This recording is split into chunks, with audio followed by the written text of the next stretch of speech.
June 7th, 2021, Maggie and Paul Murdaugh were shot and killed on their family property by two different guns. The 911 call was made by Alec Murdaugh, Maggie's husband and Paul's father. The double murder shocked the community located in the low country of South Carolina.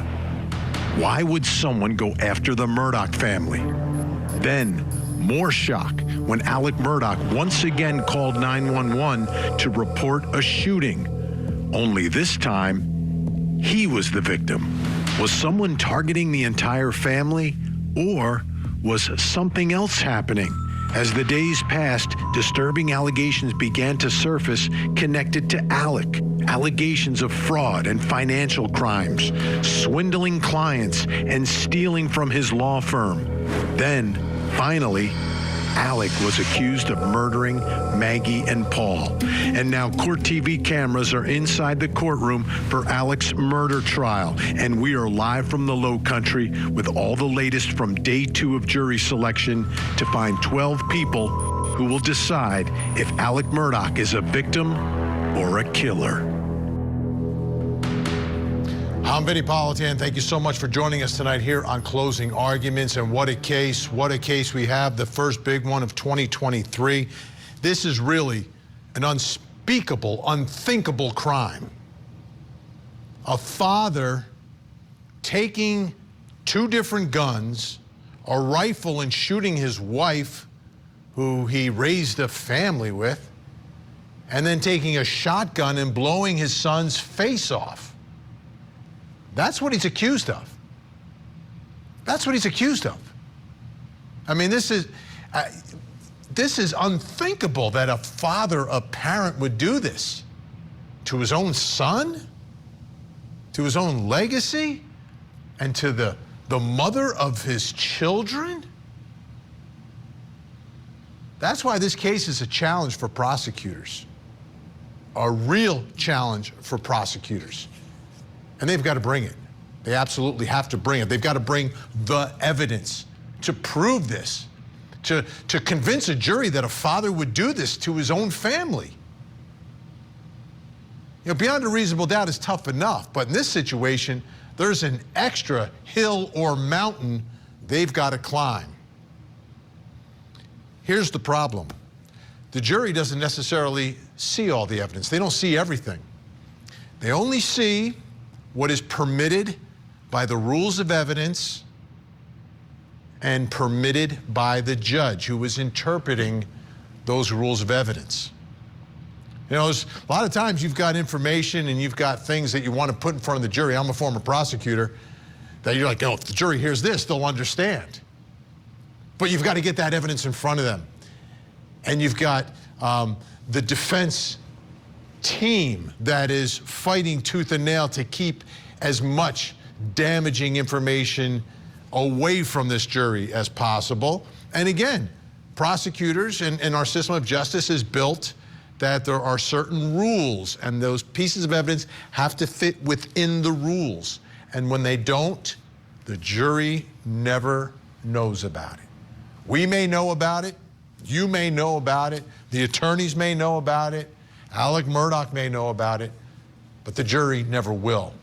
That's why a lot of the rulings that take place before a trial are as significant and sometimes even more significant than what happens during the trial after the jury has been sworn in. Now, why is it so important in this case? What is that mountain they have to climb? You've got to tell this jury why. Tell them. If I'm a juror, I'm like, tell me why. Tell me why this father would do this to his own son and to his wife, a woman he has spent, you know, most of his adult life with, a woman that gave birth to his two children, a son who he was raising and had protected through the years. Why on earth would he take a shotgun and blow his face off, sever his brain from the rest? I mean, it doesn't make sense. Murder trials never do. But here you're talking about like a man getting rid of his own family. Got to tell him why. It's not clear if prosecutors are going to be able to do that in this case. Again, That is that mountain they've got to climb here. So where are we tonight? It's go time. It's go time at the courthouse down there in Walterboro, South Carolina. Jury selection taking place. There are hearings taking place. Some of these important pretrial issues are being resolved. What will the jury hear? What won't they hear? What decisions have been made? How many jurors have been selected? And in such a small town with such a big trial, do these jurors understand like that they've got to be fair and impartial? And whether you heard of the Murdaughs or you've 38,000 people in this county, 38,000 in this county. That's not big. And obviously this is the biggest trial they've ever had. One of the biggest stories they've ever had. And you've got to get that jury. And it's go time down at the courthouse. So let's bring in Court TV legal correspondent Chanley Painter, who is joining us from outside the courthouse tonight in Walterboro, South Carolina. Chanley, great to see you. This is day 2 of jury selection, and a selection process that I think may surprise some people at home. My understanding, things are moving along pretty quickly in this big trial in this small town. Great to be with you, Vinny. Yeah, jury selection going smoothly. In fact, those prospective jurors, there's around 120 or so that are qualified now by Judge Newman for hardship and publicity. They were told to return to this courthouse tomorrow morning at 11 a.m. and that is when Judge Newman, his staff will randomly select 80. That 80 will be the final pool who will be possibly further questioned by the judge. Remember, if the attorneys have any follow-up questions, they must submit those to Judge Newman. He will decide if he wants to ask any of the jurors those questions, and he may or may not, and then they will start exercising their strikes. And the goal, a jury of 12 with 6 alternates. So we need 18 jurors who can sit as fair and impartial jurors through this trial. And Alec Murdaugh, again, in court today. He arrived early. He arrives around 9 a.m. every day. He was attentive again with jury selection, comfortable inside the courtroom. But there was a moment when we were sitting in there waiting for the key pretrial motions hearing this afternoon, Vinny. He walks in, and it was like he didn't expect it. All of a sudden, he sees in the gallery his sister, Lynn Murdaugh. His face lit up, huge smile. He started immediately mouthing to her. She stood up, talking back to him. They held hands over the railing for several minutes. It seemed, probably not several minutes, but the bailiffs allowed them to embrace and speak, and then he sat down in his seat, and after a couple minutes he turned back around to look at her and talk to her some more. So that really did seem to encourage him to have someone there to support him today inside the courtroom. The first time we've seen a family member of the Murdaughs. We do expect more once opening statements are underway. Well, what you're describing, a defendant in custody charged with double murder, being allowed to hold hands with someone from the gallery. I'm not saying it's wrong. I'm just saying 19 out of 20, maybe 99 out of 100 jurisdictions that we cover here on Court TV, you're not going to see that happen. To me, that speaks volumes about the atmosphere and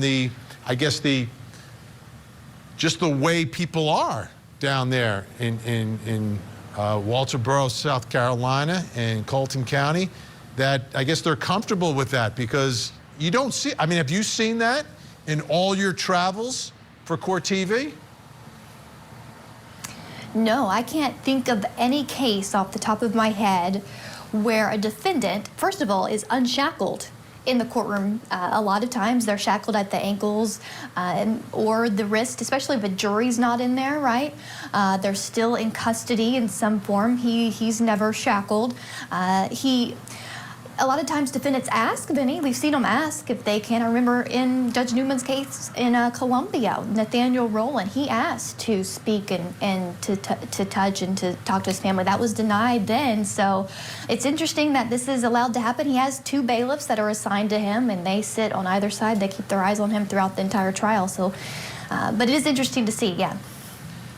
Very, very different. And just to follow up on this jury, so tomorrow, the 80 that are coming in have already cleared that hurdle of whether they've heard anything, they can be fair and impartial? That's right. So this is the pre-qualified 80. Actually, the entire panel, 123, I believe it is, will come in, and then they'll select a random 80 of those who are pre-qualified to move on to this round.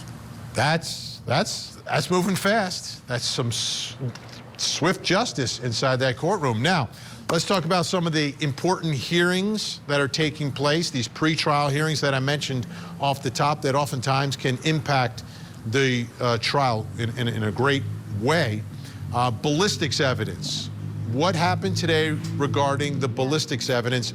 Because from my perspective, this is one of those strange facts in the case for prosecutors they have to deal with, which is one defendant, two victims, two different guns. That's right, and this is another link in the chain of circumstantial evidence, and it was a victory for prosecutors today that Judge Newman is going to allow the ballistics firearms expert, Paul Greer from SLED, the South Carolina Law Enforcement Division here, the expert who evaluated some shell casings on the property and next to Maggie Murdaugh's body. And his conclusions link with the murder weapon. They don't have it, but they linked the same weapon to the bullets that killed Maggie Murdaugh to casings on the Murdaugh property and to a gun that Alec Murdaugh purchased. So here we have the weapon. That's one of these weapons would look like. It's a .300 blackout rifle. So these .300 caliber shell casings, again, found near Maggie's body, according to this expert, match casings found on the Murdaugh property. They had a part of their property, they had a firing range, and they would shoot there often. So ultimately, we learned today that Alec Murdaugh purchased two of these blackout .300 rifles. He says one was stolen, unaccounted for. They did retrieve one or seized the other one in the Murdaugh residence. However, this expert, when he tested that particular weapon, couldn't conclusively say that those cartridges by Maggie's body were shot from that gun. But he could say that the cartridges in both of those places of the property, Vinny, could have been, actually they were, he says they were fired from the same weapon at some time. So let's listen to the arguments from the prosecution today and the defense.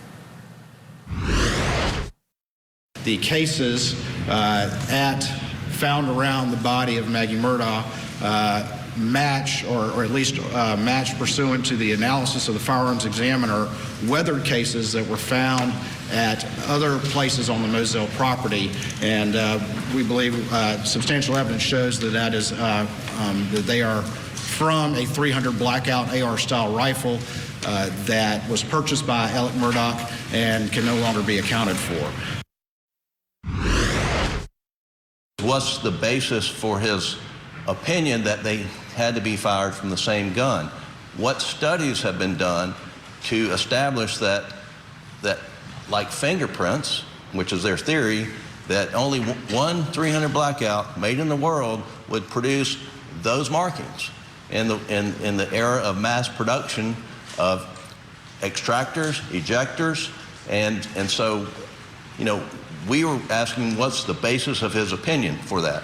We cited studies that are critical, but you know, we don't know of any .300 blackout studies that have ever been done, and so, you know, that is the basis of our motion.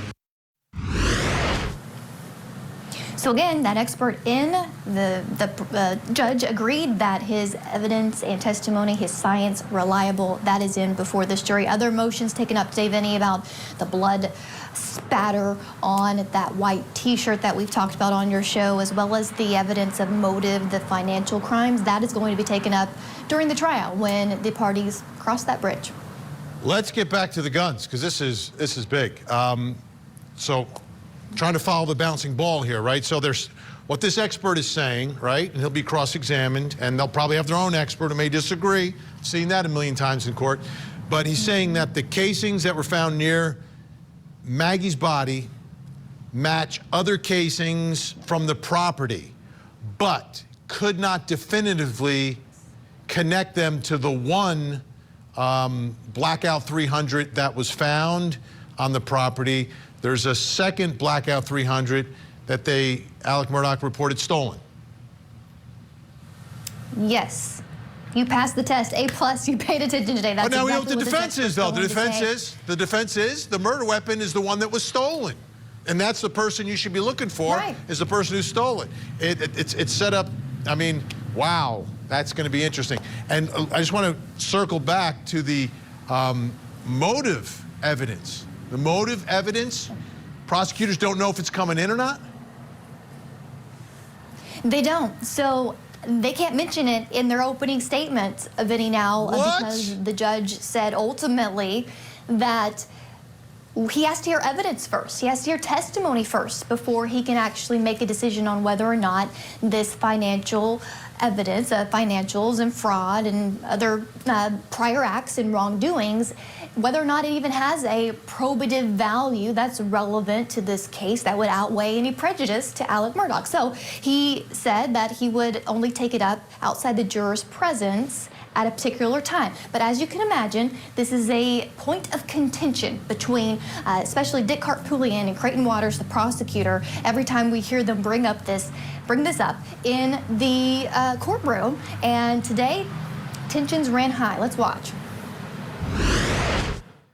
His theory, and this is sort of, is that he knew the jig was up, so he went home and blew the head off his son, and butchered his wife. There's not one shred of evidence there was any problems between any of them.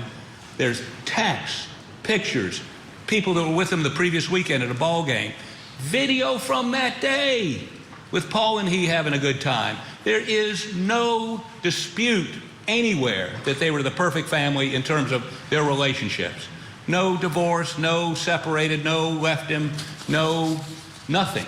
So this is a fabrication, and they want to use what Mr. Griffin described as bad character evidence. He stole all this money, so he must have killed his wife and son. That is, and as he cited, there are at least 6 South Carolina Supreme Court cases. I may be overstating it.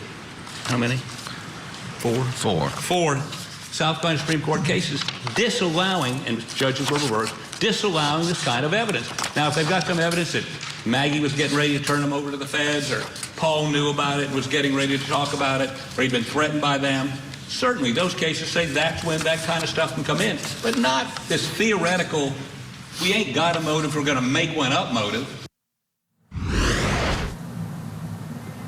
That was Alec Murdaugh's reaction, the most I've seen him react inside the courtroom so far. And his sister, Lynn, a couple of rows behind him, also reacting in the same manner. You can tell she's supporting her brother, believes her brother is innocent just by her body language and her nodding during that moment. But it will be interesting to me, Vinny, if the prosecutors, even though they can't be specific about the motive, if they'll even mention in opening statements that they have evidence of why it happened, maybe they can just be a little more generic.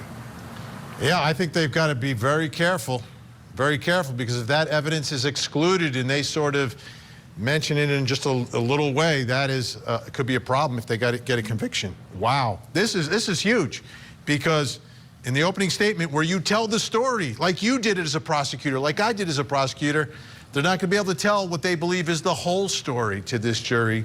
They've got to wait till they put the evidence in. And the judge is right. Some judges, though, have those hearings before the trial. But this judge is going to do it during the trial. That is absolutely the judge's decision. And they have the ability to do that. Fantastic. All right. Great reporting, Chanley, staying with us. When we come back, we're going to talk about some Snapchat videos that could be vital to this case, plus coming up next hour. In Chula Vista, California, mother of 3, Maya Miliete, disappeared more than 2 years ago. And now her husband, Larry, has been charged with her murder. Shocking new evidence revealed in court during the preliminary hearing. Text messages between Maya and the man she was having an affair with. And a secret recording of Larry and Maya. That's enough for you to wish death on me all the time? Oh, that's enough that, you know, that you gradually had an affair since December. The life of Alec Murdaugh is bizarre. It is complicated. This great South Carolina attorney is charged with the murders of his own wife and son. Okay, and are they breathing? No, ma'am. Who exactly is this guy? Everybody knows the Murdaughs. It's a household name. A family that is so powerful.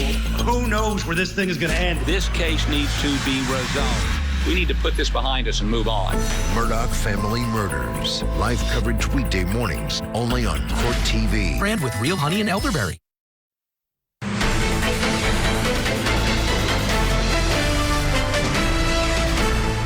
Everybody knows there's a video at 8:44 or 8:45, which, by the way, when you look at the video, very convivial discussions between Maggie and Alec.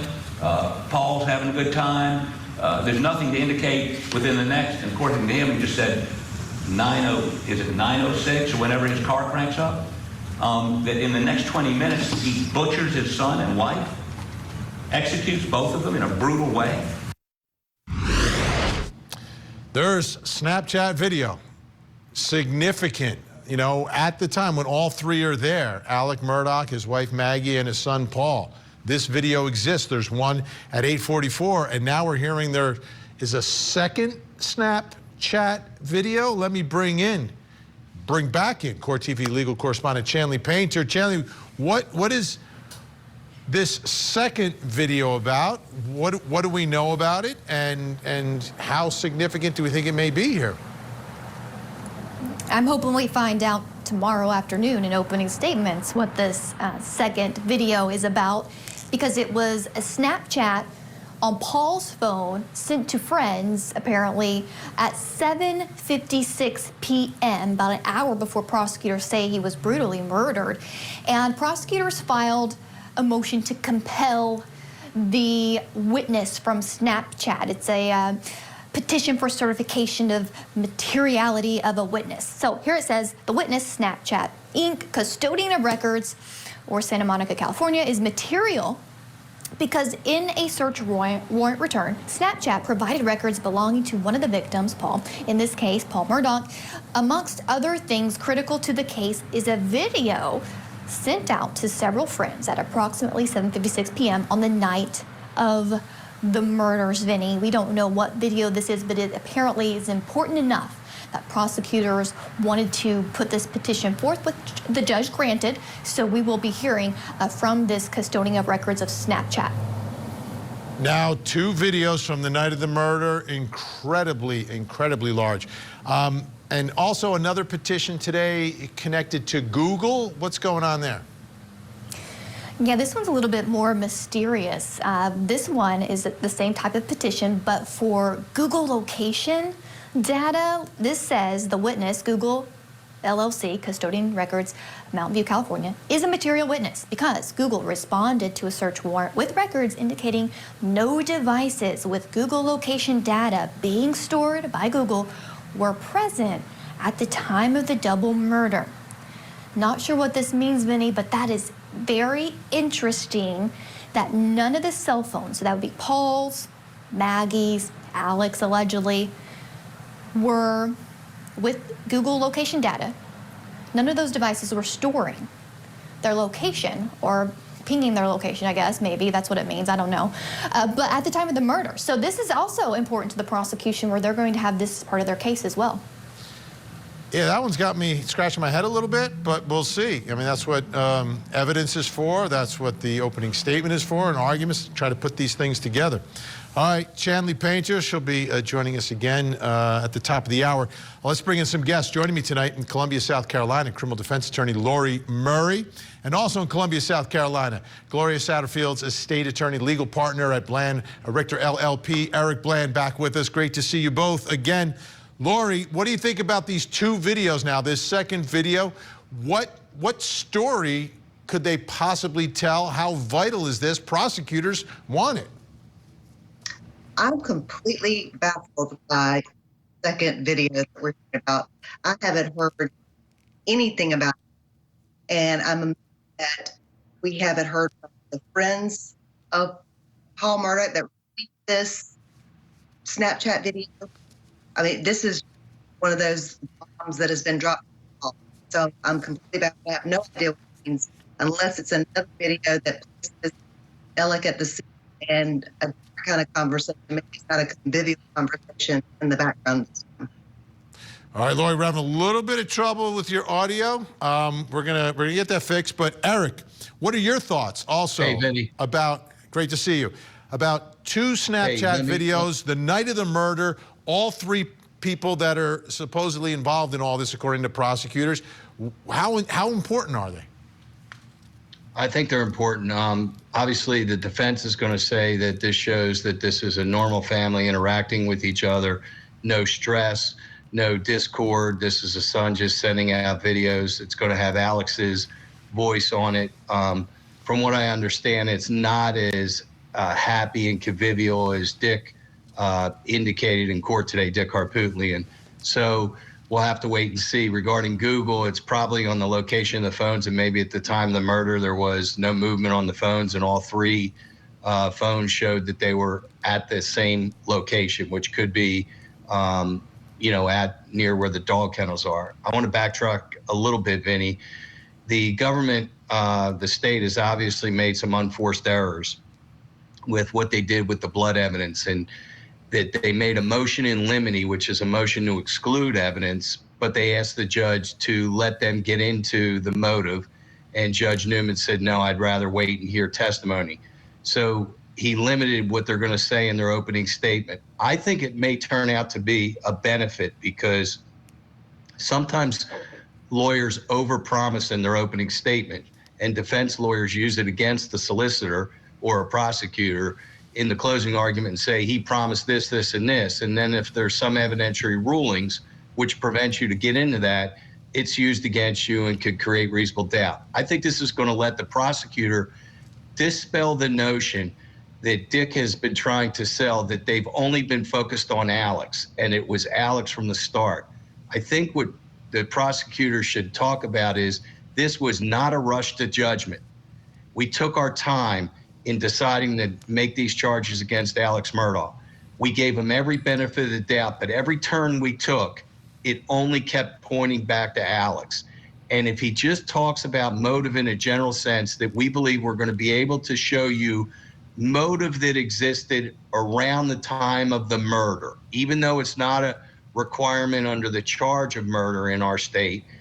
I think if he sticks with, we're going to show it to you around the time of the murder, I believe that Judge Newman is going to let in some of the financial pressures that Alex was under, specifically on the day of the murder, his law firm confronting him and saying that there was missing money, and possibly the fact that Maggie wouldn't sign over the beach house as collateral for a loan. Look, it's a strange motive. Motive is usually with a husband and wife is, somebody's having an affair, or there's some theft going on. There's something that creates this tension. The jury's going to want to see something extraordinary, Vinny, to convict him for killing his child. That is the Rubicon that's crossed that you hardly ever hear about. I mean, domestic violence happens all the time, unfortunately. But I think this could work to the advantage of the prosecution, because they're not going to be able to overpromise. That's a great point. That's a great point. Looking at it half full for the prosecution tonight. We'll see. They have to. Yeah, have to. All right. Eric's going to stay with us. We're going to fix Lori's audio. And when we come back, we're going to talk about another strange circumstance surrounding all of this. And that was that bizarre roadside shooting. Like 3 months after his wife and son are shot, Alec Murdaugh gets shot in the head, but he survives. What's going on? I got a flat tire, and I stopped, and somebody stopped to help me. And when I turned my back, they tried to shoot me. Oh, okay. Were you shot? Yes, but I mean, I'm okay. You shot where? Where were you shot at? Huh? Did they actually shoot you, or they tried to shoot you? They shot me, but... Okay, where you need EMS? Well, I mean, yes, I can't drive. Okay. And I'm bleeding a lot. Where part of your body? I'm not sure. Somewhere on my head. kill you, I will end you, and I will destroy you. Someone they knew is back. I mean, you talk about high stakes, right? With a brand new season. This is how I'm going to die. New crimes. It was a brutal killing. New cases. You ask yourself, why? Committed by those closest to the victim. They seemed happy. Someone They Knew with Tamron Hall.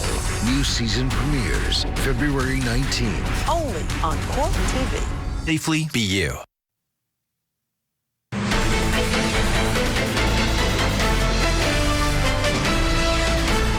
Within a couple of hours of that conversation with his best friend confronting him about the $192,000, Alec is the victim on the side of the road. And instantly everybody rallies to his aid again. Accountability's coming on him, and suddenly there's a gunshot and he's a victim again. And everybody rushes to his aid again, except this time it doesn't take long for people to figure out that something's not right here. Another strange circumstance in this case down in the Low Country. Alec Murdaugh, months after his wife and son are shot and killed, he is then shot in the head, but he survives. Take a listen. Chanley Painter has the story of what happened on the side of the road and a man named Cousin Eddie. All rise. Court now in session. The Honorable Judge Tanja Alexander presiding. September 16th, 2021. Prominent South Carolina attorney Alec Murdaugh was in an unfamiliar position, shackled at his hands and feet, and being led into a Hampton County bond court hearing. You're being charged with false statement, misimprisonment, conspiracy, and filing a false police report of a felony violation. Murdaugh's arrest came 2 weeks after a mysterious Labor Day weekend 911 call. What's your name? Alex Murdaugh. Alex Murdaugh? Yes, ma'am. Hampton County 911, where's your emergency? Yes, we're on Salcahatchee Road, and there is a man on the side of the road with blood all over him, and he's waving his hands. And you see you were driving, you got a flat tire, somebody stopped to help you, and they shot you? Well, they pulled over, yes, ma'am, like they were going to help me. He just laying there waving his hands around? He looks fine, but it kind of looks like a setup. It was on this rural Hampton County highway just 3 months after the gruesome murders of his wife and son, where Alec Murdaugh called 911 again, this time to report that he had been shot while changing a tire on the side of this highway not far from this church. And can you give me a description of the person that shot you or shot at you? A white fella, a fair amount younger than me, really, really short hair. It didn't take long for Murdaugh's story of a stranger shooting him on the side of the road to fall apart. He and we decided he should call SWED. We asked him to record the conversation, in which he detailed every element of what he is charged with today. Total cooperation. Gave him the name, told him about the gun, told him about the knife. And instead of arresting a white man in his 40s, police arrested 61-year-old Curtis Eddie Smith. According to WCIV in Charleston, Smith grew up in Beaufort County and served in the National Guard. He says that he met Alec Murdaugh when Murdaugh represented him after a workplace accident. I consider him one of my best friends. He's like a brother to me. Smith claimed in a Today Show interview that he didn't shoot Alec Murdaugh, but that the gun went off as they fought over it. He said, "You gonna shoot me?" I said, "No." He said, "We just got to do it." And he made us move like this, you know. And I just grabbed his arm. You took the gun, shoved it behind him, between me and him, and it went off. Investigators say Murdaugh's shooting was part of a staged suicide, an insurance fraud scheme designed to deliver a $10 million life insurance payout to his surviving son, Buster. Murdaugh's defense team says the shooting was related to his secret opioid addiction. Your Honor, he has had a tremendous opioid addiction. The death of his wife and son have put him over the edge in terms of that addiction.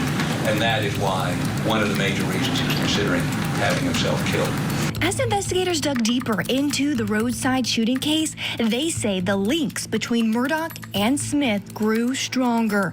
In addition to the charges they face related to the alleged staged suicide, both men now face multiple charges of conspiracy, money laundering, and forgery, dating back to 2013, as well as allegations of trafficking opioids like oxycodone. Bizarre stuff, folks. It's all part of this trial. All part of this trial. Still with us, criminal defense attorney Lori Murray and Gloria Satterfield's estate attorney, legal partner at Bland Richter. Eric Bland is with us. And joining us now by phone in Charlotte, North Carolina, creator of the Murdaugh podcast, Impact of Influence, Matt Harris. And in Nashville, Tennessee, legal commentator, former LA Deputy District Attorney, podcaster, and YouTube host of The Emily Show, Emily D. Baker. Wow, full house. All right, this whole Roadside thing is so bizarre. Matt, let me start with you. Your thoughts about do we know what really happened there? Well, I don't think we know what really happened per se, but we do come to a pretty easy conclusion that Alec did want Cousin Eddie to come out there and shoot him. Now it gets blurry whether Cousin Eddie hit him or did hit him. Cousin Eddie said he didn't shoot him. And there was, an injury to his head. The EO report said that there was a cut there. And they saw him a few weeks later in court. We're not even a few weeks. And there was no visible cut on the back of his head where a bullet allegedly went. So whether Eddie hit him or not, that's a big question. But right out of the gate, Alex was trying to say that someone was shooting him, and that was obviously a complete lie. And Eddie says that they were friends, that he would have wanted to kill Alex if he did. Emily, let me ask you, I'm sitting here waiting for, opening statements and testimony, and I just think that this guy, Curtis Eddie Smith, Cousin Eddie, is going to be an important part of this case, perhaps the breakout witness, and is going to kind of confuse a lot of people about who he is and what he's all about and his exact connection to Alec Murdaugh. He absolutely can. He's got pending cases, so it'll be interesting to see how much he can testify to. And we already know the defense is trying to get into the fact that he might have failed a polygraph test. And we saw those motions late last week, and we heard them talking about it in motions today. We know the defense wants to talk about him, and I wonder if they're going to say that he's involved because they're trying to get into the fact that he failed a polygraph around being asked if he shot Maggie and Paul Murdaugh. So he is a big figure in this trial, but how much he'll be able to say is still unknown to me. Yeah, Lori, I think he could be the centerpiece of the defense here. What do you think? I think it's very possible that he could be the centerpiece of the defense, but I think he's going to get on that stand and testify truthfully as to his involvement. And from everything that I have heard, he's been involved with selling drugs, and this Roadside shooting was not his idea. He was lured into that by Alec Murdaugh. I don't think that they're going to be able to get into any evidence of the polygraph because polygraph examinations are not admissible. Dick Harpootlian did his best to get that in one of the motions by including a picture of him sitting there wired up to the polygraph machine and the shot of the screen. But I don't think they're going to be able to get into any of that evidence, and I don't know that they're going to be able to try and blame him because we have that outstanding motion to prohibit evidence of third-party guilt that we talked about last time. And again, that shot that you have up there, it shows that, or Dick wants you to believe that it shows that that's a deception, but it's also very likely that that's just where he moved his arm and they got a spike there. All right, Eric, we only have about 20 seconds here, but what are your thoughts about this Roadside shooting? Does it hurt Alec Murdaugh a lot? Does it make him look sympathetic? No, lawyer Lisa's definitely correct. The polygraph will not come in. It was not a suicide. There's a anti-suicide clause in most insurance policies at 2 years. This policy was well over 6 years old, so Alex could have shot himself and collected under the policy. He did not want to kill himself. He had Eddie shoot him so that he could make it look like there were other people that are trying to kill his entire family and take the focus off of him and killing his wife. And Eddie will focus square one in this trial because he's been with Alex in laundering money, like Lisa said, buying drugs. He had him shoot at him. So it's not far-fetched that Dick Harpootlian's going to try to show that Eddie was somewhere in the vicinity of when these murders took place in his defense of trying to show that there were two shooters that killed his wife and son. Amazing stuff. Eric Bland, Lori Murray, thank you so much. Matt and Emily are going to stay with us. Coming up next hour. On the docket tonight in Savannah, Georgia, the murder of little baby Quentin, who went missing and was found dead in a local landfill. Tonight, the latest on the accused killer, Quentin's mother, Leilani Simon.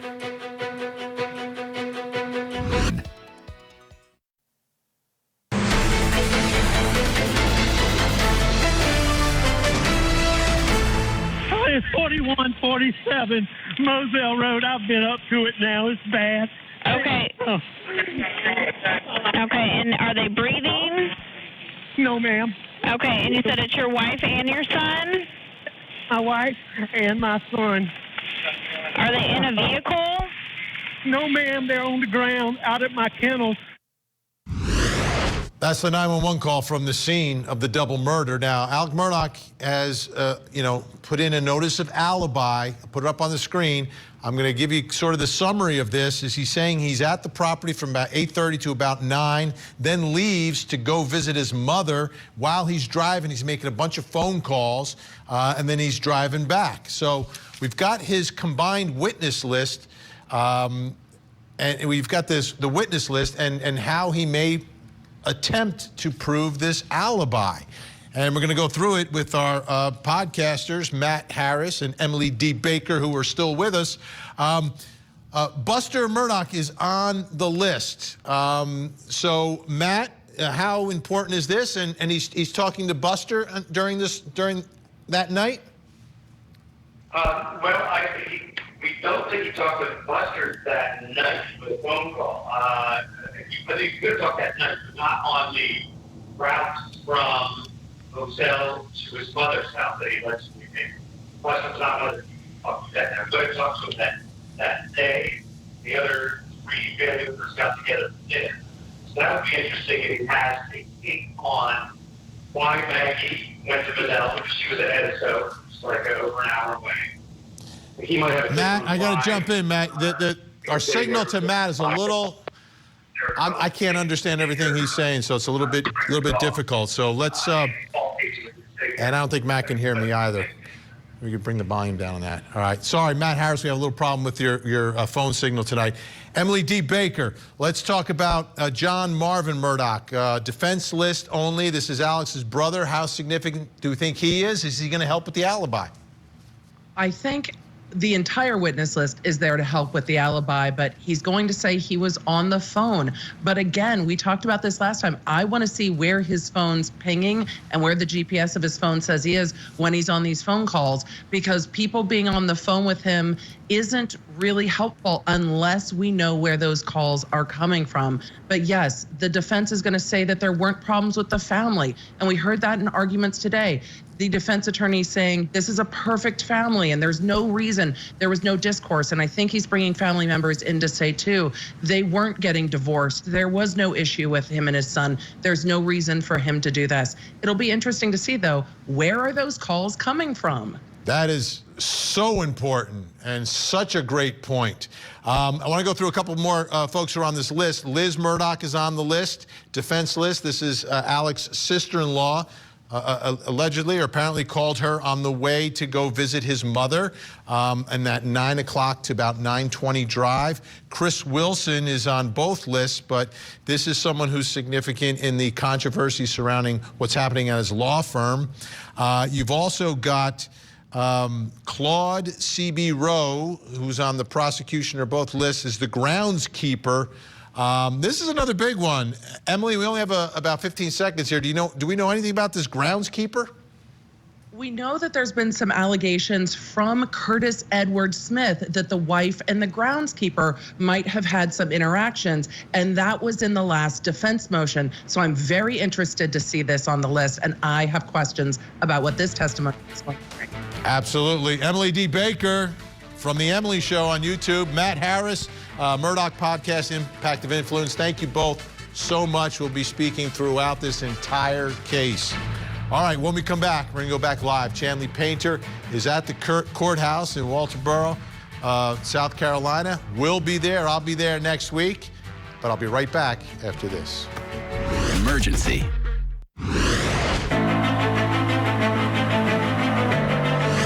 In the low country of South Carolina, day 2 of jury selection in the Murdaugh family murder trial, and we are live with the latest as disgraced attorney Alec Murdaugh faces double murder charges for shooting and killing his wife and son.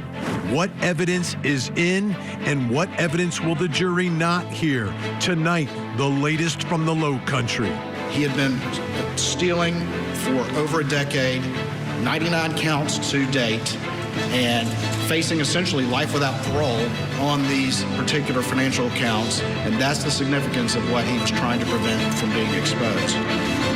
In Chula Vista, California, mother of 3, Maya Miliete, disappeared more than 2 years ago, and now her husband, Larry, has been charged with her murder. Shocking new evidence revealed in court during the preliminary hearing. Text messages between Maya and the man she was having an affair with, and a secret recording of Larry and Maya. That's enough for you to wish death on me all the time? Oh, that's enough that, that you gradually had an affair since December. On the docket tonight in Savannah, Georgia, the murder of little baby Quentin, who went missing and was found dead in a local landfill. Tonight, the latest on the accused killer, Quentin's mother, Leilani Simon. In tonight's Tank Takes, a Florida woman is strip searched and deputies recover a crack pipe that had been partially secreted. She claims it was a sex toy. Is this a good defense or just a bad lie? Get ready. This hour of closing arguments starts right now.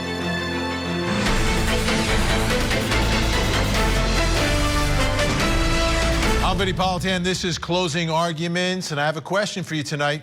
Are you ready? Are you ready for the first big trial of 2023? It's taking place in the low country of South Carolina. We've been talking about it for months. This man on trial, Alec Murdaugh, he's tall. Look at him. Tall guy. Former lawyer. He's been disgraced and disbarred, but that's the least of his worries. He's facing double murder charges. And this is a brutal case. The victims, his wife, Maggie, and his son, Paul. They say he shot his wife, Maggie, with a rifle, then got a shotgun and blew off his son's face. Unbelievable case. There's a lot of layers to this thing, a lot of layers, and you're going to watch it all play out right here on your front row seat to justice. Court TV cameras, Court TV microphones, and Court TV legal correspondent Chanley Painter all will be inside that courtroom in Walterboro, South Carolina. And Chanley is outside the courthouse tonight. Chanley, great to see you. Let's talk about day 2 of jury selection. I've been saying it all along, this is a big case in a small town. So how are we doing? Well, it was a busy day. It was a big day, as you say. I mean, we had jury selection, another phase, almost completed, and then a big motions hearing this afternoon, productive. So, Vinny, this morning, the 4th panel of jurors inside the courtroom, of course, and the judge was able to qualify several more to a total of 123 or so that have been screened for hardship and publicity. They say they can be fair and impartial. So, in the morning, those prospective jurors will show up back here at the courthouse one more time around 11 a.m.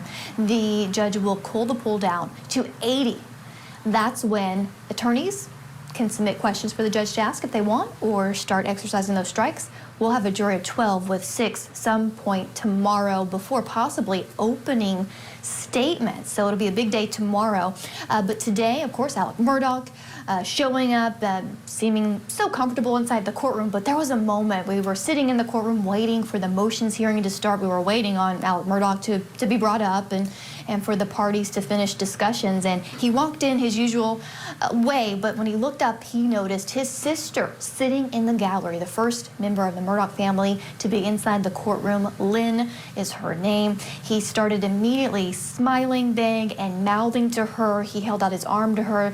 She got up and walked over. They held hands for a minute, had a moment.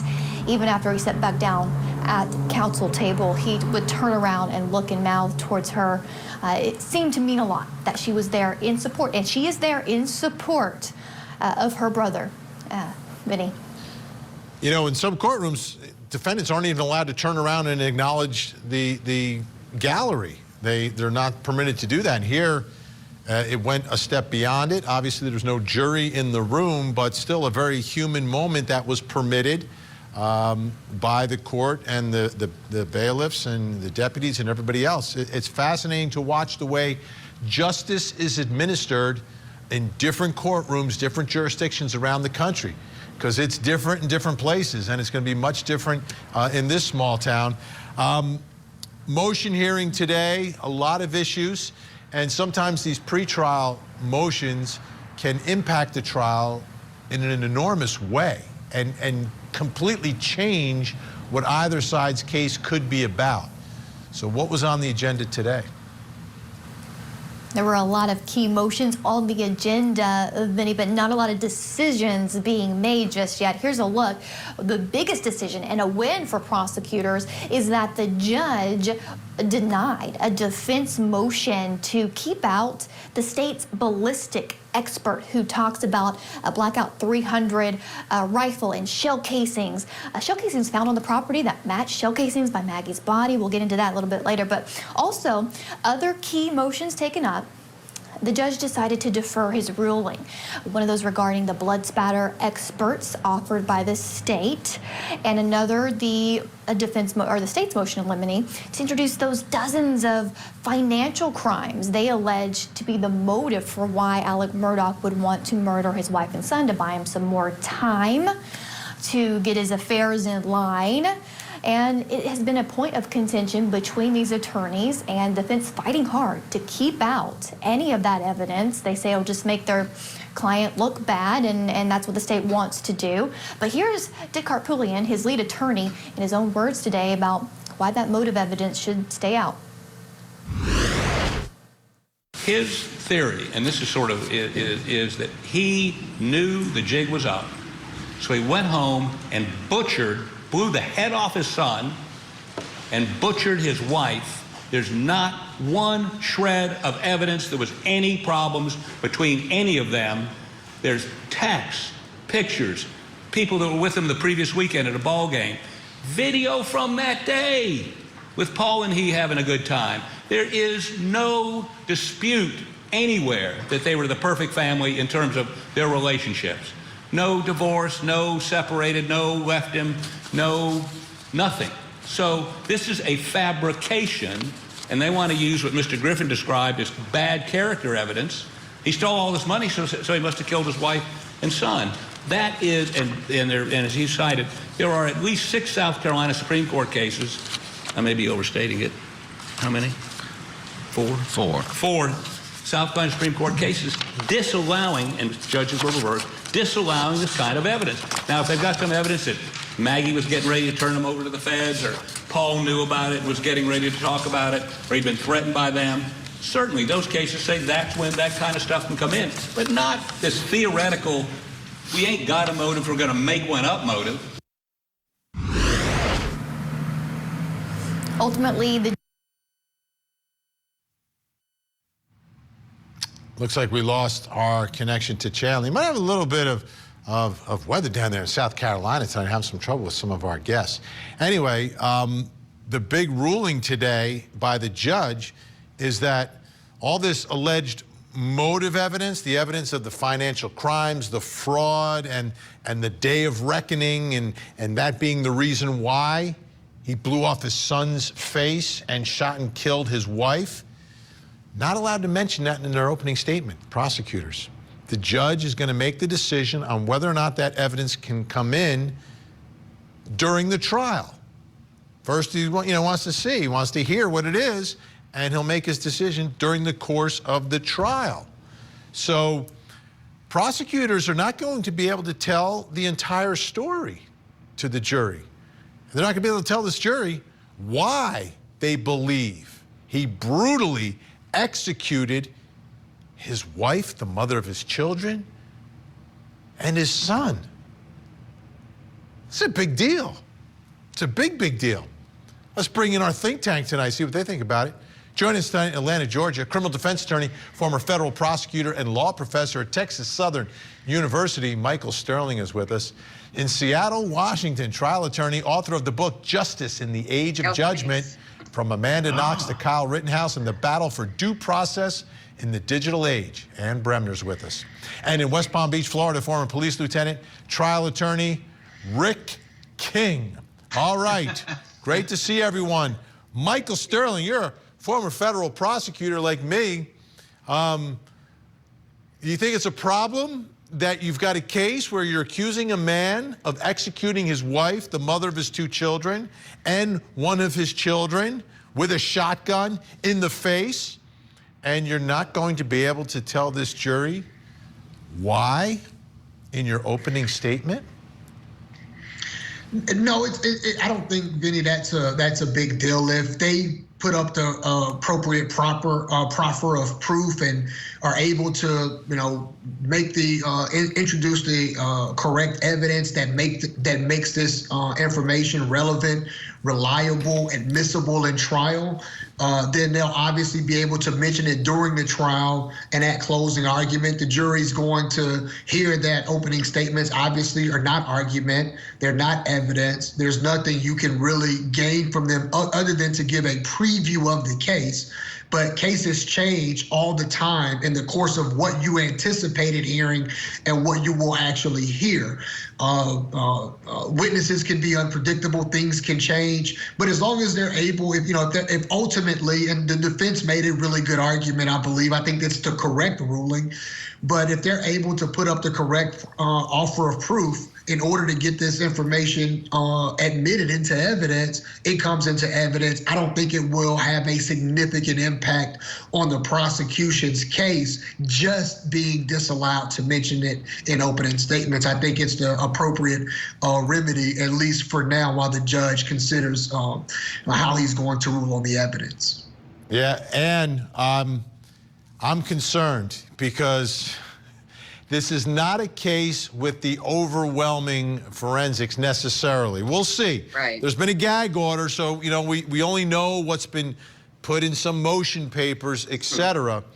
But my guess is the defense in their opening statement, and look at that, Rick is chomping at the bit already. The defense will probably get up and say, my client, they'll put their hand on his shoulder, right? Oh, yeah. My client, he had no reason to kill his loving wife and his child, one of the heirs to his throne. He had no, and he might even give him a little massage on his shoulder. I think Rick's done that. Rick's done that with, you massage the accused killer a little bit. Vinny, we have an opening at Sterling Law. We have an opening for you at Sterling Law if you're ready to come to this side. That was pretty good, Vinny. And I'm concerned. I'm really, really concerned.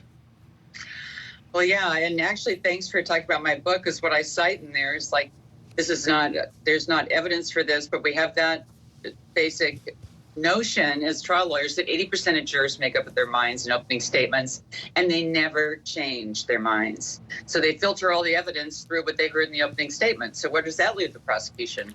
With the massaging and the hand on the shoulder and this poor father who's lost his entire family and, everything else. It's really dangerous for the prosecution because it's hard to catch up after that. The juror's going to be like, why would he kill his own wife? Why would he kill, his namesake or his child and, all these kinds of things, because it's just so horrific. So those 80% might be going against the prosecution. Yeah. And Rick, the reason I'm so concerned is now, as a prosecutor, you think about it, but you always think about the elements of the crime. You're thinking about your closing argument, what you can prove during the case, and by the time you get to the end, like Michael said, the opening statement's in the rearview mirror. But it's the same thing that happens as a reporter, correspondent, or as a journalist. Like you're reporting something, and the viewer at home has one question. If I'm reporting that Alec Murdaugh, attorney, has been arrested for shooting his wife and his son, mom and pa watching at home are going to go, why did he do that? Right. Same thing's going to happen in the jury box. I agree with you, except for, I actually defer to the professor on this a little, is that I think the judge made the right ruling, but at the end of the day, if the state, if they're allowed to eventually introduce that information and they can cull it all together at the end and present a cohesive argument and bring it all together and then bring it home at the closing, I think they'll be okay. And because it's so horrific that I think that the jury is going to be compelled to be in there. Now, don't get me wrong. I think some good shoulder squeezes is necessary in this case in the beginning, and I think that might go over pretty well in the beginning. But as you carry it along, I think there's an opportunity for the state, if that information becomes more probative than prejudicial, and they can get it in, and they can call it together. I think it still works for them. Yeah, they absolutely need it desperately, and that's why the defense is fighting so hard, and the prosecution is fighting so hard. It's such a big issue, even though it's not an actual element of the crime. Right. Now, Think Tank with us the whole hour, and by the way, you can tell it's no longer football season in Pittsburgh because there's no helmet behind Rick King tonight. The Steelers are out, sadly. I like the Steelers too. All right.